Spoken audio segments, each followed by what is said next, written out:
have it in my phone, listening to the show, and learn about different things. I've been interviewing, for example, coloring book artists and authors. So I find that their stories are very, very interesting, and they all, they have this creative sense, but all of them, of course, are in the business of writing and creating coloring books, and it's a fairly hot field right now, and it has been for, well, it's been around for many, many years, but it just seems to have really heated up in the past year. So you have a lot of new authors entering the field, and I've learned a lot about adult coloring books since I started interviewing those authors. I also understand you've been interviewing lady entrepreneurs and asking them about why they become entrepreneurs and to explain a little part of their journey to help motivate other ladies to become entrepreneurs themselves. Yes, I actually am working on some other separate podcasts from business innovators, and one of them is actually in process, and it's called My Reinvention Journey, and that is the one where I talk to primarily women entrepreneurs about how they became entrepreneurs and what was the turning point that made them want to be in their own business. And I bet you heard a lot of different stories about what got them started. Yeah, what I really enjoy about talking with women entrepreneurs is because by the very nature of being a woman, we have to juggle so many different things, and sometimes we have to wait for our turn to start something. And so in my reinvention journey interviews, sometimes people are maybe a little bit older than the traditional person. And then there are some people who, it's like in their 20s, they were lucky enough to figure it all out. Me, I call myself a late bloomer because I have 3 children. So I was, taking care of children for many, many years. And then maybe about 7 years ago, it was like, hey, I think I can start doing things that I want to do. And that became the hosting and the business innovators and the authority marketing that I do, as well as hosting these different podcasts. Which is a good idea to do, because when you're online in any degree, you have to keep on self-inventing yourself to make yourself fresh and also to make yourself marketable to the current listeners. Yes, and you really do. You have to keep up with what's going on in the world, not only in what I call the real world, but also in the online world. And it is an education in itself. For example, in my history, I came out of the newspaper world, television world, and then it was real obvious to me that I had to figure out this internet thing back in the late 90s. And the technology, if you look, for example, at a podcast just a few years ago, the technology was a lot more complicated than it is today. Now we can, for example, record using our computers or telephone lines, and it's a lot less complicated. So we can focus on the content of our shows and not worry so much about the production part of the show. Absolutely. And then we're going to switch to your last love, which is real estate. Real estate, it's so funny. I'll tell you, my love of real estate is grown to be lack of love of real estate. However, I actually, like many Floridians, back in, I think it was 1986, I was a newspaper editor, and back then we didn't have technology. I mean, I was still typing on a manual typewriter, and spent most of my Sundays in the dark room closet, developing black and white photos for the newspaper.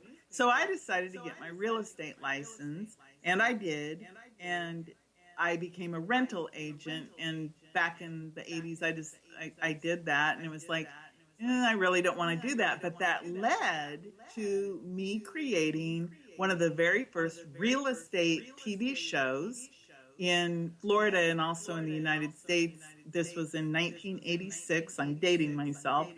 But I actually had a TV show which was showing properties online, and that was on the air for about 5 years.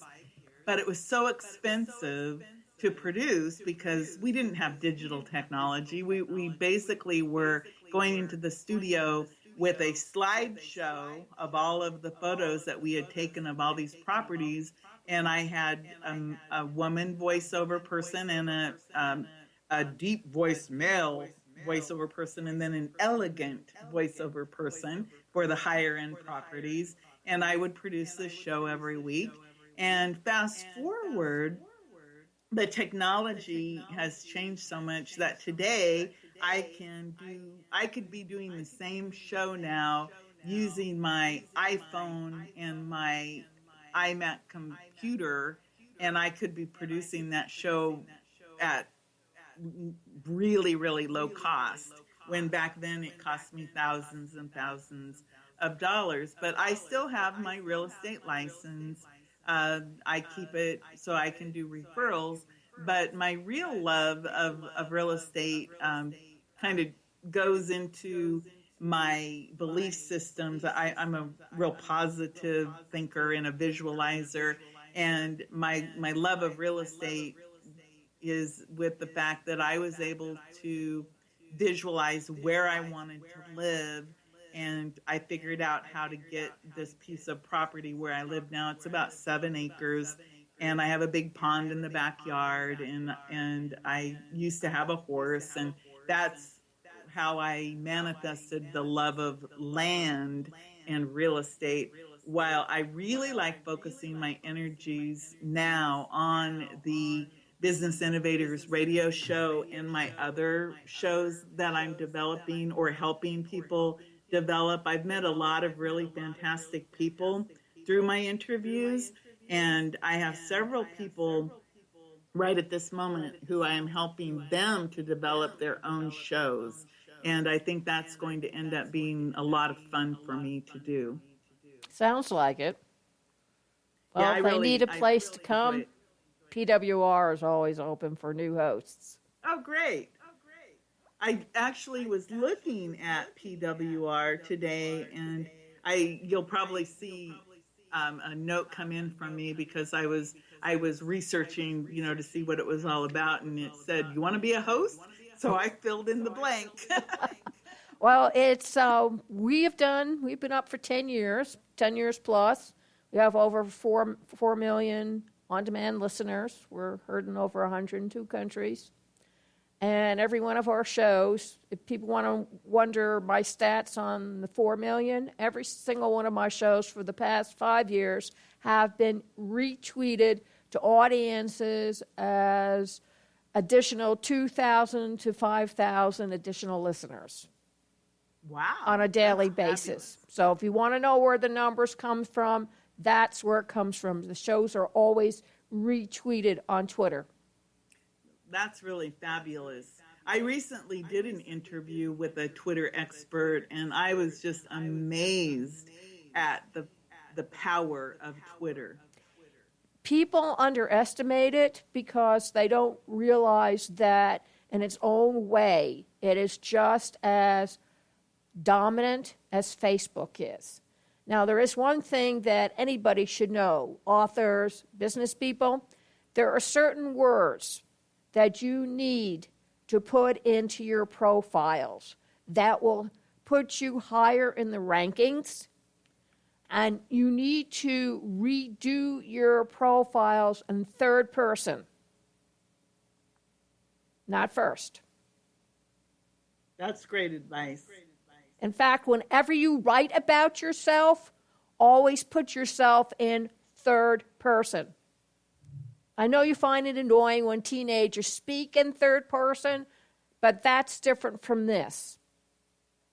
You're absolutely right, because if you're writing a press release, for example, it will get rejected if you are using first person statements in a press release, because it is in a news format, third person is the way it is supposed to do. And even when you're doing quotations, quoting yourself, for example, that is where they will allow the use of I, but very limited. So it's really a good idea to get into the habit of writing in third person for media.